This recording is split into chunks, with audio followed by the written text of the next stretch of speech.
Bismillah, assalamualaikum warahmatullahi wabarakatuh.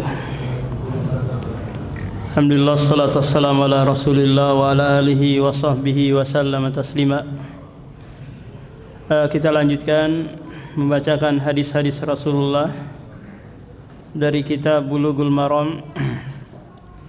An Ibni Abbas radhiyallahu anhu qala qadiman nabiyyu al-Madinah.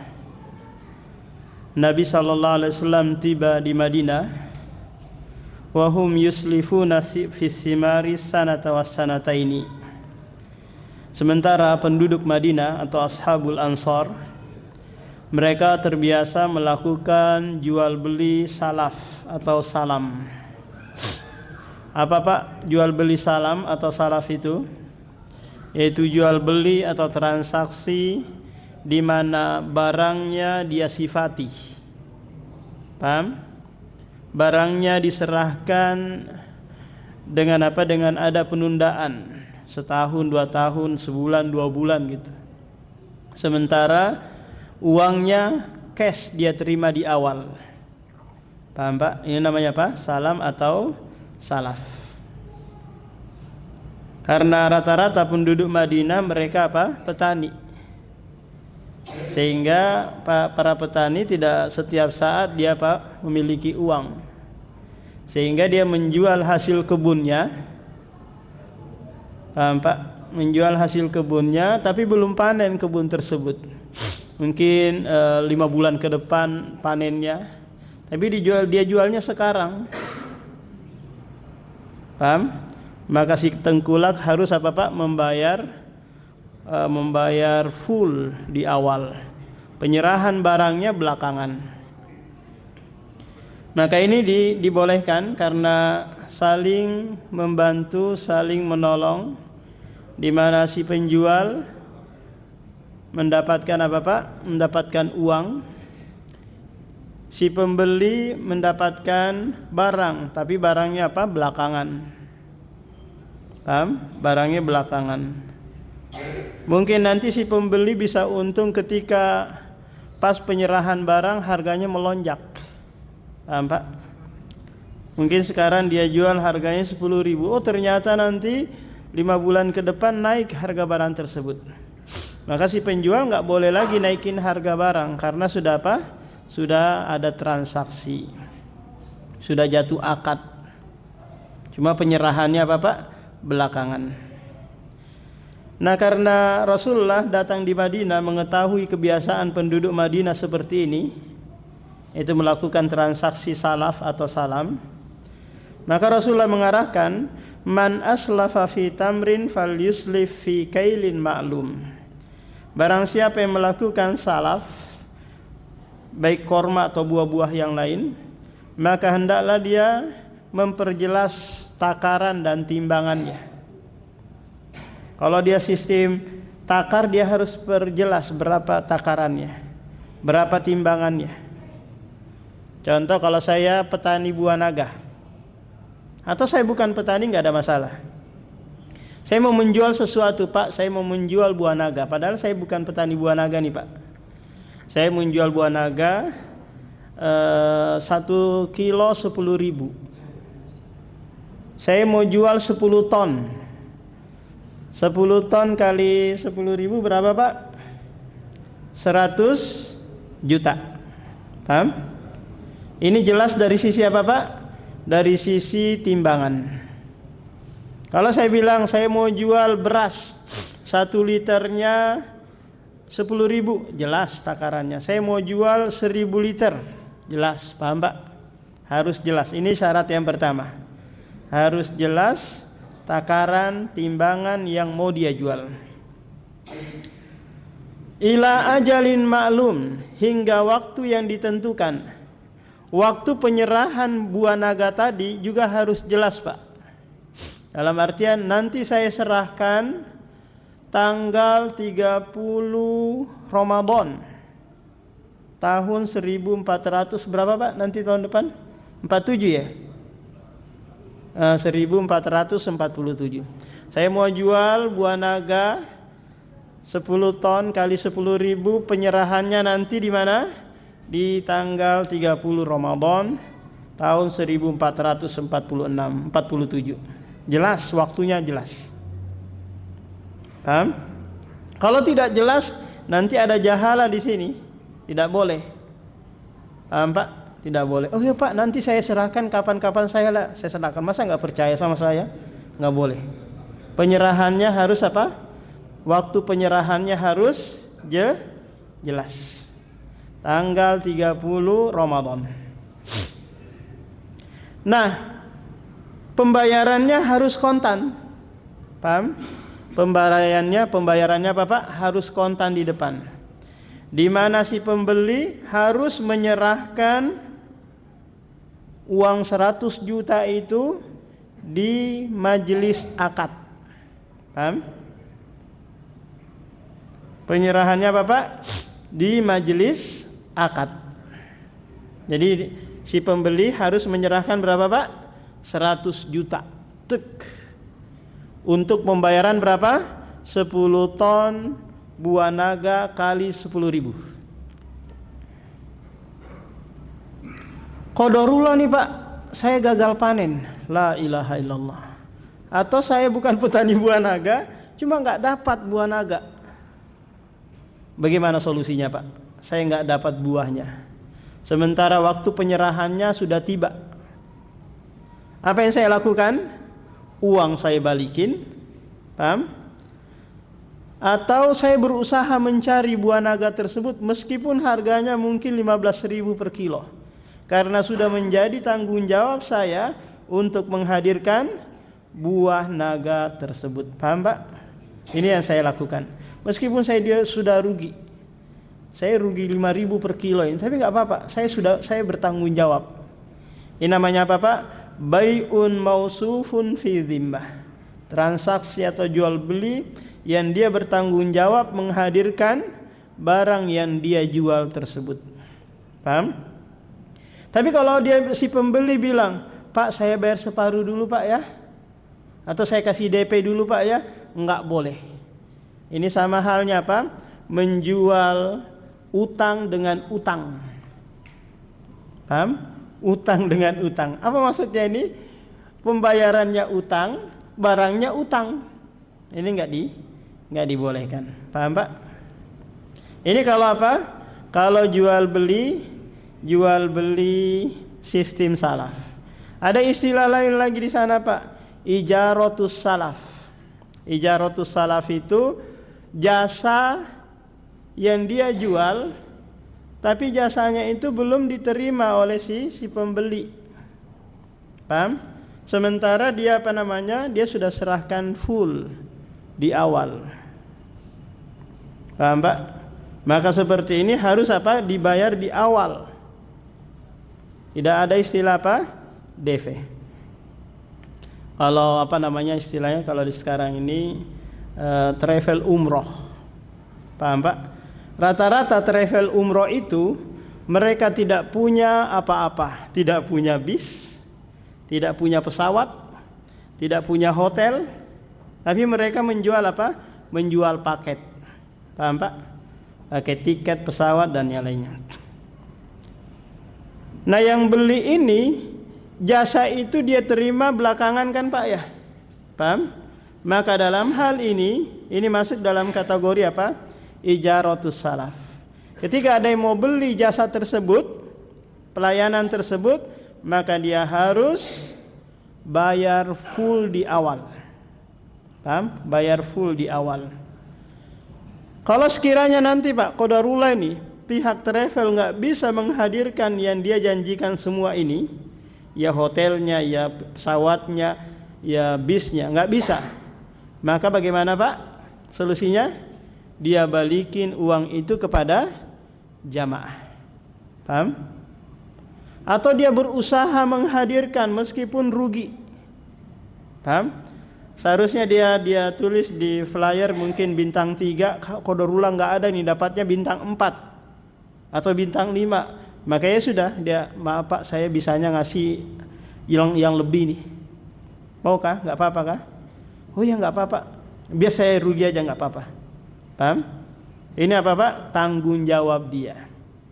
Sebaliknya sekarang kalau sekiranya calon jamaah ini yang membatalkan. Paham? Sementara si pihak travel ini sudah menerima uang full. Paham? Pembayaran full di awal. Memang seharusnya seperti itu. Terus dia batalin. Maka dalam hal ini pihak travel boleh mengatakan, Pak, saya belum bisa menerima pembatalan. Kalau mau Bapak cari dulu penggantinya. Paham? Untuk menggantikan posisi Bapak. Nanti uang yang pengganti nanti, itu yang mengganti nanti kasih ke Bapak. Atau tunggu apa-apa yang saya sudah beli nanti saya bebankan kepada jamaah ini yang yang sudah membatalin Pak? Sepihak. Ini namanya apa? Ijaratus salaf. Kalau tadi Pak? Bai'atus salaf.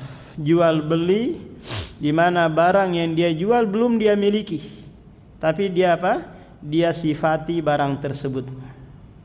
Kemudian dia berusaha untuk menghadirkan jika ada yang membeli. Paham? Jadi ini 3 syarat.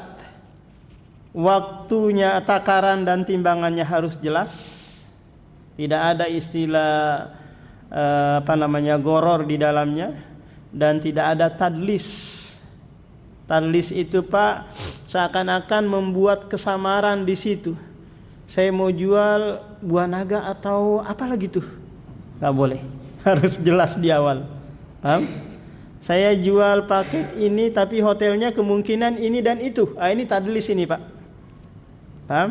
Tidak jelas. Waktu penyerahannya juga harus apa? Harus jelas. Paham Pak? Harus jelas. Uangnya harus apa? Dibayar kontan di awal. Paham? Tidak boleh bayar separuh atau tidak boleh dikasih beberapa persen saja atau enggak dibayar sama sekali. Pak, sebulan depan nanti saya bayar ya. Enggak boleh. Kalau mau nanti akadnya sebulan ke depan, kapan Bapak ada uang. Paham? Nah, karena di sini Pak kemungkinan ada resiko, ada untung rugi. Si penjual kemungkinan untung, kemungkinan rugi. Si pembeli juga kemungkinan apa Pak? Kemungkinan untung, kemungkinan rugi. Kapan kira-kira si pembeli di sini rugi Pak? Kapan kira-kira Pak? Kalau saya berikan kasus contoh tadi buah naga. Kapan kira-kira Pak? Pas qadarullah penyerahan buah naga tersebut di tanggal 30 Desember, lagi turun-turunnya buah naga. Harganya sampai 1.000 sekilo. Kira-kira dalam hal ini apa Pak? Siapa yang rugi? Si pembeli. Maka dalam hal ini nggak boleh dia tanggungkan kepada si penjual, Pak, Bapak sedikit, bantu saya sedikit. Ini qadarullah lagi drop-dropnya, lagi turun-turunnya harga buah naga. Enggak. Paham? Itu barang Anda, resiko Anda. Sebagaimana Anda siap menerima keuntungan, maka siap pula menerima apa Pak? Kerugian. Al-kharaju bid-doman. Paham? Jangan maunya untung saja, giliran rugi enggak mau. Sekarang si penjual, saya penjual buah naga tadi Pak, mungkin enggak kira-kira saya rugi? Mungkin? Mungkin. Yang seharusnya saya jual 10.000, pas waktu penyerahan buah naga naik harganya sekilo 100.000. Astagfirullah, nyesal saya jual. Nggak ada Bapak nggak boleh ngomong nyesal. Orang Bapak sudah jual, ya sudah. Sebagaimana Bapak siap untung, siap pula apa? Siap pula rugi. Kalau sekiranya Pak di tengah jalan qadarullah ini si penjual membatalin, Pak saya nggak mau beli buah naganya. Belum waktu penyerahan barang ini Pak, di tengah jalan si pembeli tadi membatalin. Ya sudah kalau kayak gitu, selesai, paham? Uang dikembalikan dan transaksi gagal. Kalau sekiranya nanti qadarullah si petani ini tidak bisa mengembalikan langsung uangnya, karena sudah dipakai gitu belum ada uang. Ya sudah, sabar. Sabar, nanti ada uang baru dibalikin. Wa an Abdurrahman ibni Abza wa Abdullah bin Abi Aufa qala kunna nusibul maghanima ma'a Rasulillah. Dulu kami sering mendapatkan ghanimah bersama Rasulullah. Wa kana yatina anbatun min anbati Syam. Dan datang rombongan-rombongan pedagang dari Syam. Fanuslifum fil hinta wasyair wazabib. Lalu kami melakukan transaksi salaf kepada mereka pada hinto, tepung, syair ini tepung apa? Tepung putih. Zabib, kismis atau anggur kering. Dalam riwayat yang lain zaitun, minyak zaitun. Ila ajalim musamma, sesuai waktu yang telah ditentukan. Lantas ditanyakan kepada sahabat ini, akana lahum zar'un, apakah mereka waktu itu punya kebun syair, kebun korma dan yang lainnya? Qala ma kunna nas'aluhum an dzalik. Kami tidak bertanya tentang hal itu. Menunjukkan Pak bahwa kita boleh menjual sesuatu padahal kita bukan petani mungkin, kita bukan nelayan mungkin, paham? Kita bukan tukang jahit mungkin yang membuat tapi kita menjual barang tersebut. Paham? Ini bukanlah masuk di dalam hadis larangan menjual barang yang dia miliki. Dia menjual barang, Pak. Paham? Tapi barang itu dia tidak bisa hadirkan. Paham? Di majelis akad. Ada penundaan di sana. Paham? Bapak mungkin mau jualan ikan. Padahal Bapak bukan nelayan. Atau mau jualan sayur, tapi Bapak bukan apa? Petani. Maka boleh menjual barang yang itu Bapak sifati. Kalau sekarang ada foto gitu, Bapak foto atau Bapak gambar, saya jualan sayur, jenis sayurnya ini. Ketika ada yang pesan, maka yang pesan itu harus transfer uang dulu, baru Bapak carikan barangnya. Paham? Ini yang dipakai apa? Ya rata-rata yang mereka jual beli online. Ada istilah lagi dropship ya Pak ya. Pernah dengar Pak dropship? Dropship ini bisa masuk di dalam kategori samsar. Samsar itu maklar atau istilahnya perwakilan dari agen atau distributor. Paham? Dia menjual sesuatu yang dia sudah bekerja sama dengan agen tertentu atau distributor gitu. Nah, ketika ada yang beli langsung dia drop, udah kamu ambil ke sana, sebut aja nama saya. Paham? Dengan harga yang berselisih. Paham? Dia jual mungkin harga 10.000. Paham? Dari agen dia dapat berapa? Harga 8.000. Paham? Dengan syarat dia sudah sudah ada kerjasama dengan pihak agen atau distributor. Maka ini dibolehkan.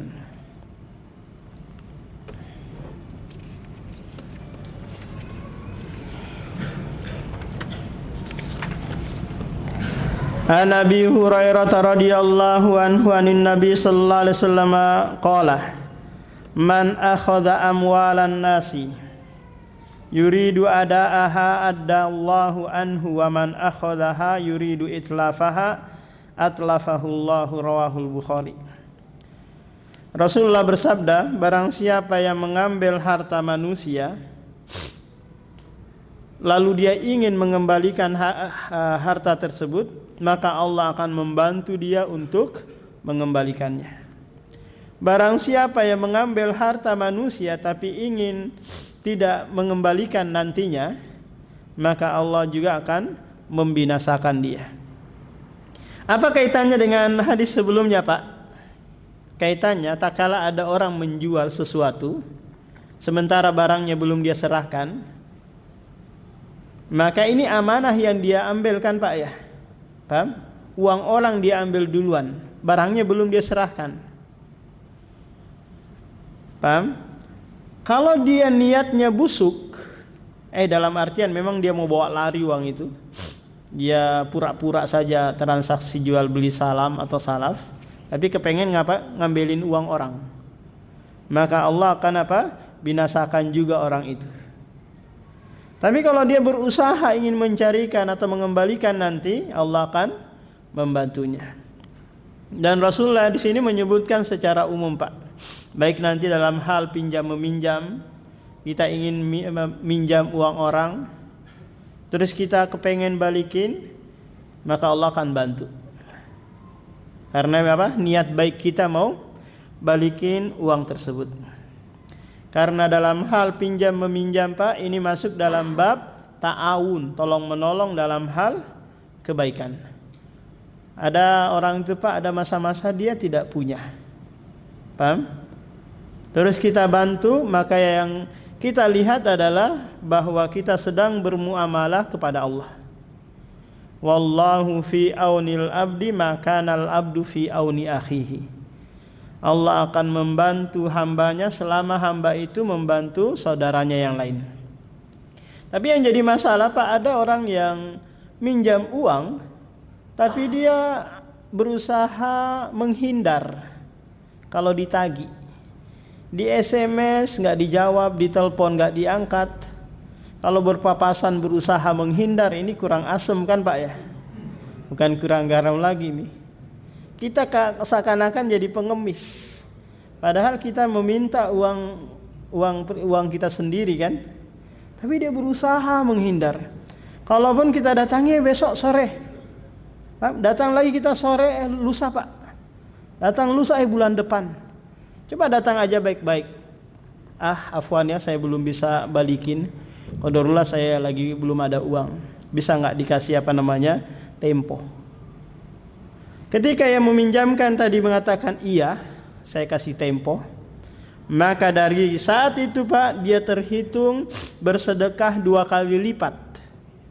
Kalau dia pinjamkan 1 juta, maka dia dianggap bersedekah 2 juta setiap harinya. Ini kalau apa Pak? Kalau dia inzor, memberikan tenggang waktu, paham? Meringankan orang yang tadi kesulitan membayar utang, paham? Tapi jarang yang seperti ini Pak ya. Datang baik-baik, maaf ya, saya belum bisa balikin uang antum. Udah saya lagi ini sulit. Nah, kalau sekiranya dia mampu Pak, cuma dia berpura-pura saja nggak mampu gitu ya, bohong dia. Atau dia punya kemampuan untuk bayar tapi dia tunda-tunda, maka masuk di dalam hadis nanti, matlul goni zulmun. Orang yang menunda-nunda membayar utang padahal dia mampu, maka dia melakukan kezaliman. Paham Pak? Jadi orang yang berutang itu banyak sekali kondisinya. Ada kondisi yang dia terpuji, ada yang kondisi dia tercela. Orang yang kondisi yang tercela yaitu tak kala tadi dia punya utang tapi berusaha menghindar atau tidak mau balikin sama sekali. Paham? Inilah nanti yang masuk di dalam hadis-hadis yang menyebutkan bahwa orang yang punya utang mati gitu Pak, belum sempat bayar, maka di alam kubur dia terkatung-katung hidupnya. Di akhirat nanti dia terhalangi untuk masuk surga. Paham? Karena apa?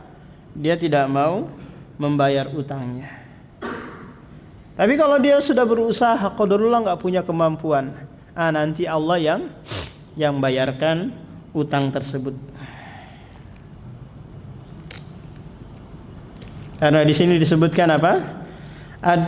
Addahallahu an. Allah akan membantunya untuk membayarkan.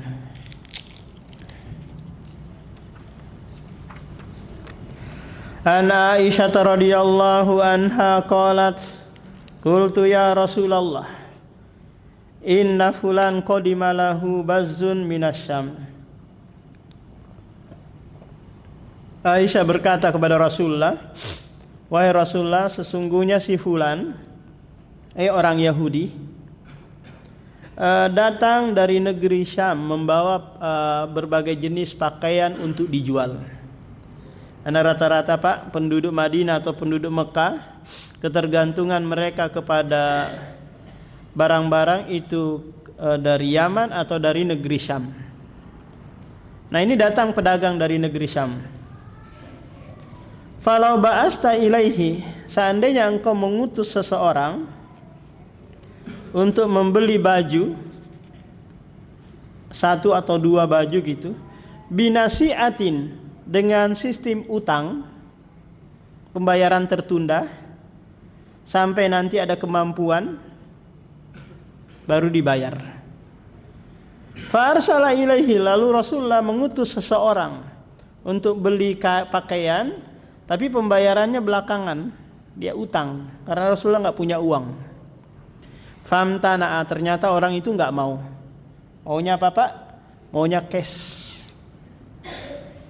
Sudah Rasulullah berbesar hati, diam, nggak ada komentar sama sekali, karena nggak mau dipinjami sama orang Yahudi. Hadis ini Pak menjelaskan kepada kita bahwa bolehnya jual beli dengan sistem pembayaran yang tertunda. Paham? Pembayaran yang tertunda. Bukan kredit ini Pak ya, tapi pembayarannya tertunda. Kita beli mobil mungkin pembayarannya 2 bulan ke depan atau setahun ke depan baru kita bayar. Paham? Maka ini dibolehkan. Kalau Pak? Kalau kita memungkinkan ada uang untuk membayar. Tapi kalau sekiranya Bapak nggak ada aset mau dijual, tanah di IKN juga kemungkinan nggak dibayar oleh pemerintah, paham? Nggak tertutup semua jalan, maka jangan ambil resiko. Paham? Hidup dalam kondisi seadanya itu lebih bagus daripada hidup dalam keadaan terlilit utang. Karena dorongan atau paksaan gaya hidup, akhirnya Bapak semuanya kredit. Rumah KPR, kulkas kredit, mobil semua kredit. Padahal nggak ada pekerjaan. Karena tuntutan gaya hidup selesai. Akhirnya Bapak terlilit utang. Nanti ada pembahasan gimana kalau dia nanti tidak bisa bayar. Maka yang ngereditin motor ya silakan ambil motornya, yang ngereditin kulkas silakan ambil kulkasnya. Paham? Nggak boleh yang ngereditin kulkas ngambil motor atau ngambil panci dan yang lainnya, masing-masing ambil barangnya. Saya nggak sanggup bayar. Lihat Rasulullah Sallallahu Alaihi Wasallam Pak, terkadang dia juga manusia hidup dalam keadaan zuhud, qanaah, tidak punya uang untuk membeli baju, akhirnya kepengen utang tapi tidak dipinjamin. Suatu saat Rasulullah juga menggadaikan baju perangnya kepada orang Yahudi untuk membeli makanan. Akhirnya Rasulullah diberi oleh orang Yahudi tersebut. An Abi Hurairah radhiyallahu anhu qala Rasulullah. Sebelum kita masuk di hadis ini Pak, ini hadis ini membahas tentang gadai menggadai ya. Barangkali ada yang mau ditanyakan dulu tentang jual beli salaf tadi.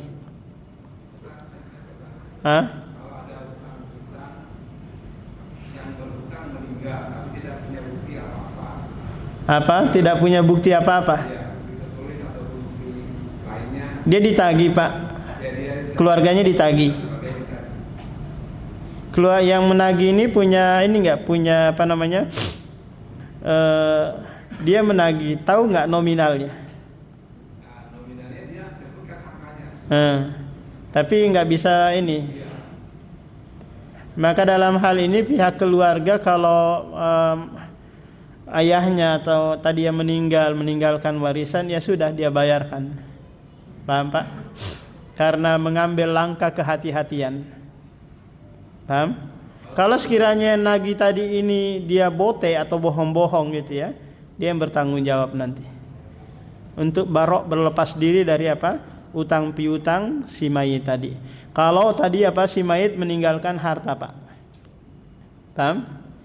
Tapi kalau sekiranya si mayit qadarullah nggak meninggalkan harta nih, ninggalin utang aja, maka ahli waris tidak ada kewajiban membayar itu, kecuali nanti anaknya mau berbuat baik aja. Paham Pak? Yang lain? Ustaz, ada orang hitam Ustaz, sudah bertahun-tahun dihubungi orangnya, anaknya, keluarganya, tapi nggak ada respon Ustaz. Iya. Kita chat dia misalkan semoga Allah segera mengajakmu kontakkan kita di Ustaz. Nggak boleh, itu apa namanya, membalas kezaliman yang lebih daripada kezaliman tersebut. Meskipun Rasulullah bersabda ittaqi da'watal mazlum fa inna laisa bainahu wa bainallahi hijab. Takutlah kalian terhadap doanya orang yang dizalimi, karena tidak ada hijab antara dia dengan Allah. Mustajab maknanya, paham? Tapi bukan berarti Anda sewenang-wenang gitu ya mendoakan keburukan padanya.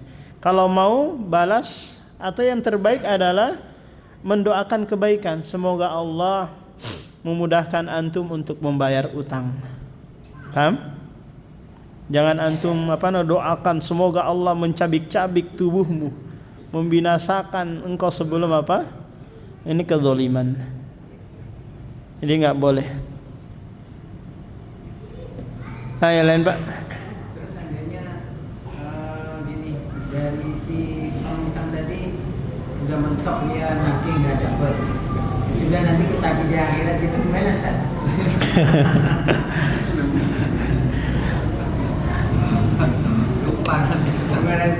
Iya, itu memberatkan itu. Gimana mau ditagih yaumala yanfa'u malu wala banun, hari di mana tidak ada lagi harta untuk membayar utang. Ini dia nggak mau berniat untuk ini, untuk membayarnya. iya tahu Pak, dia nggak bisa bayar. Cuma Bapak mengatakan nanti saya tagih di akhirat. Paham? Maka sikap kita yang terbaik, kalau mau ya Pak, ya sudah saya ikhlaskan aja Pak, biar kita sama-sama dimudahkan nanti. Kan Bapak menginginkan kesulitan kan untuk dia ya? Paham? Menginginkan kesulitan. Bayangkan nyuruh bayar utang di mana tidak ada uang di sana. Mau tidak mau amalan soleh dia sama dengan Pak mencelakakan dia kan?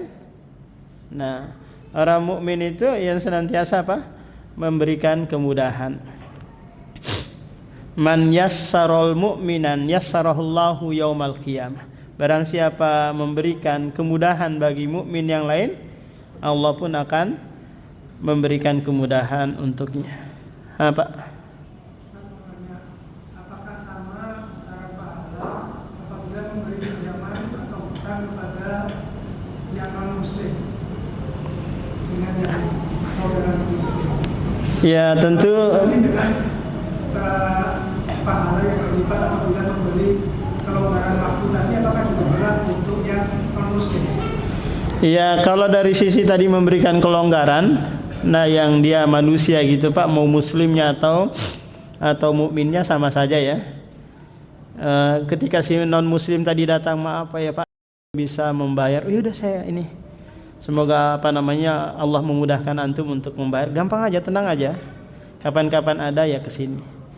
Mungkin ini jalan dia untuk mendapatkan hidayah. Masya Allah, muslim bagus sekali. Paham, tidak mendesak. Yang lain Pak?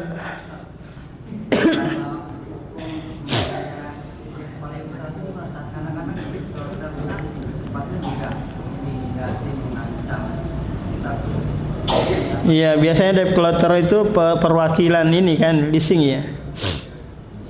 Dan ini biasanya dia pakai, jasa dia ini dipakai karena orang itu sulit untuk membayar kan. Nah, berarti dia berlaku kasar dalam hal ini ya. Tapi rata-rata yang bekerja seperti itu non muslim ya. Meskipun dia kesulitan dalam hal membayar gitu, maka tidak perlu diperlakukan kasar. Paham? Mau bapak banting saya atau bunuh saya nggak bisa bayar. Paham? Jadi nggak perlu harus menimbulkan dosa lagi. Saya nggak bisa bayar, mau dipenjara pun saya nggak bisa bayar. Ya tunggu aja, doakan saja saya semoga lancar usaha, saya punya pekerjaan untuk membayar utang saya. Paham Pak? Kalau dia berlaku kasar itu dosa. Dosa dia dan dosa yang mengutus dia. Paham? Dosa dia dan yang mengutusnya, karena dia ta'awun, tolong menolong dalam hal perbuatan maksiat tadi. Oh kalau nggak dikasarin Ustaz nggak mau bayar. Ya banyak juga yang tetap dikasarin gitu, dia juga nggak mau bayar. Bukan solusi kasar itu. Helen Pak. Kita bisa meminjamkan uang ke kita yang besar. Tapi dia susah bayarnya, ditagih besok. Ternyata setelah sekian lama teman kita ini ternyata sudah minjem ke orang lain tuh banyak teman-teman kita. Oh iya. Habis itu kita karena sudah tahu orangnya bagaimana, kita kasih tahu ke teman-teman yang lain agar kalau misalnya sama orang Iya. dikasih pinjam, apakah itu Gibah. apakah itu bisa membatalkan pahala kita dalam meminjamkan uang tadi atau tidak? Antum kasih ini dulu, saya kasih tempo kamu ya. Nanti kalau ada ini silahkan. Antum mulai dapat pahala nih, dapat 2 kali lipat. Antum nyebarin ke yang lain dalam artian untuk mencegah yang lain agar tidak terjadi seperti antum. Paham? Maka ini bagian dari apa? Dari nasru adz-dzalim, menolong orang yang zalim tadi. Paham Pak? Menolong orang yang zalim agar tidak berbuat zalim kepada yang lain lagi. Paham? Antum juga membantu ikhwan-ikhwan yang lain agar tidak terjatuh seperti yang antum alami. Ini bukan bagian dari ghibah. Paham? Antum kasih tahu kalau si fulan itu datang minjam uang jangan dikasih. Paham? Sudah banyak kasus. Sudah banyak kasus. Paham? Jelaskan, sebutkan namanya. Ini bukan bagian dari ghibah. Paham? Memang ada yang seperti itu. Mau di ikhwan kita pengajian ataukah di luar? Yang lain Pak.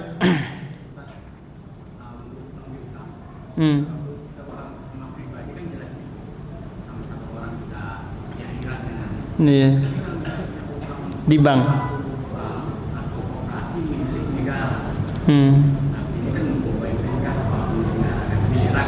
Terus kita mati, terus dihalalkan. Ke seluruh warga Indonesia.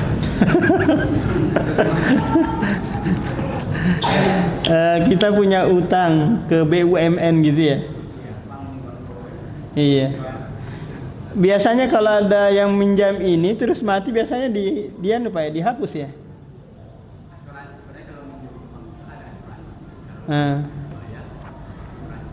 Kalau kayak gitu ya sudah, Bapak lunas, lepas tanggung jawab. Ya asuransi nanti mengambil uang yang lain untuk nutupin utang Bapak. Paham? Karena asuransi ini masuk dalam apa? Dalam maisir, judi. Dalam ini muamalah judi.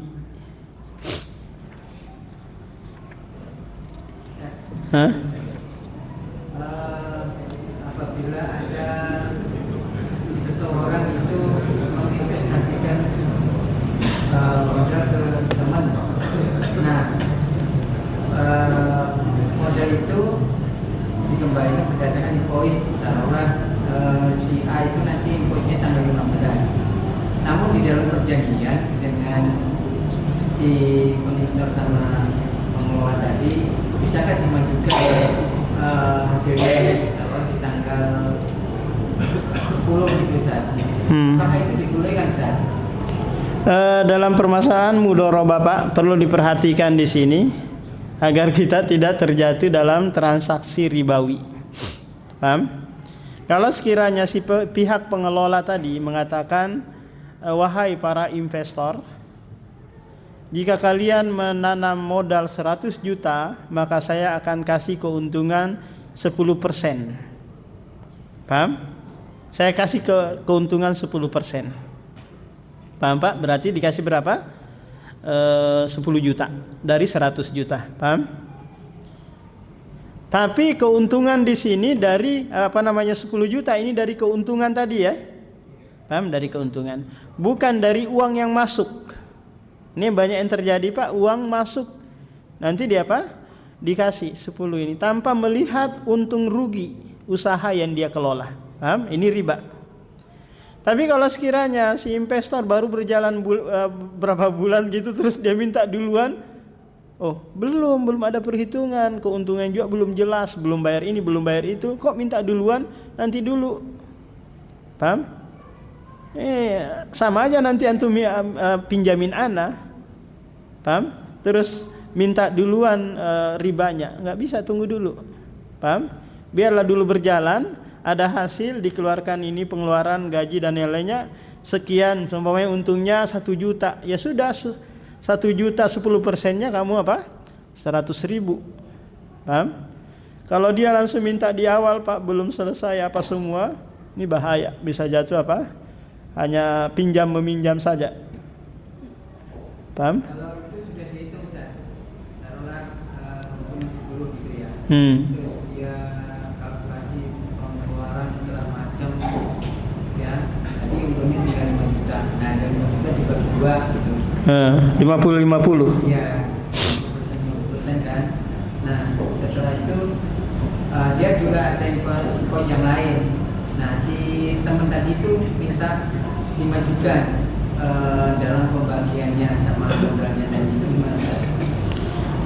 Diminta dimajukan. Dipercepat. Si yang tadi pengelola mengiyakan sudah di dalam ucap kabul. Itu gimana? Itu sudah pasti dapatnya 5 juta. Betul, ya. Sudah pasti ya. Kalau sekiranya ada rugi nanti, mungkin nggak kira-kira ditarik kembali lagi? Kerugiannya itu kemungkinan kecil Ustaz, karena Nggak pasti ada ruginya. Nggak mungkin nggak pasti ada rugi kan? Namanya jual beli, namanya dagang, ada rugi. Kalau kemungkinan rugi nih Pak, mungkin nggak dia balikin itu? bukan jual beli nih Ustaz, memasukkan barang di perusahaan. Iya, invoice. Pasti kan? Pendanaan ini ya, Kenapa? masuk dalam pendanaan. Pemindahan. Tadi barangnya dibelikan, uangnya tadi dibelikan barang, terus dimasukkan ke perusahaan. Nah, di perusahaan posnya tanggal 15 Mama. Iya. Nah, terus di pembicaraan sebelum terjadi akad, bisa kan dimajukan bagi hasilnya sama modalnya. Terus si pengelola mengiyakan karena ada invoice di tempat lain yang di tanggal sebelumnya ada. Tapi invoice di tempat lain itu bukan modalnya tadi, bukan. Itu gimana Ustaz? Iya, takutnya ini jatuh dalam pinjam meminjam saja Pak. Iya, iya nunggu aja cair. Takutnya Bapak hanya statusnya minjam aja ke dia, paham? Bukan hasil dari modal yang dipakai itu. Ayo lain Pak. Hah? Bagaimana kalau peminjaman dengan ambunan? Kalau sekiranya jatuh tempo, ambunannya ditarik. Apakah itu lunasnya yang pertama? Kedua, bagaimana kalau ambunannya mengalami penurunan nilai sehingga yang meminjam nggak mau mengambil? Itu nanti ada ini hadis berikutnya yang kita akan baca Pak. Itu permasalahan gadai menggadai. Tapi kalau Bapak butuh penjelasan sekarang atau nanti hadir pekan berikutnya? Hah? Kemungkinan hadir ya? Ya, nanti aja berarti. Gadai menggadai ini masuk dalam kategori tolong menolong Pak. Paham? Masuk dalam muamalah tausikoh, sistem kepercayaan tolong menolong, di mana yang membantu nanti tidak boleh mengambil sedikit pun manfaat.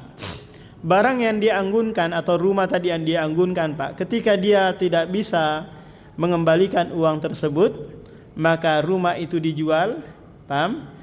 Hasil penjualannya untuk membayar menutupi utangnya. ada kelebihan nanti dibalikin kepada si pemilik rumah tadi. Qadarullah rumahnya ini dijual dengan harga yang tidak bisa menutupi utang dia, maka tetap lagi dia dituntut lagi untuk menutupi utang dia. Taruhlah tadi utangnya 1M Pak. Qadarullah rumahnya ini dijual hanya 800 juta. Maka pihak yang tadi menerima anggunan tadi nuntut lagi 200 juta. Paham? Nah, itu yang syar'i. Bukan yang ribawi. Nanti Pak, pertemuan berikutnya itu ada perinciannya. Demikian subhanakallahumma wa bihamdika asyhadu an la ilaha illa anta astaghfiruka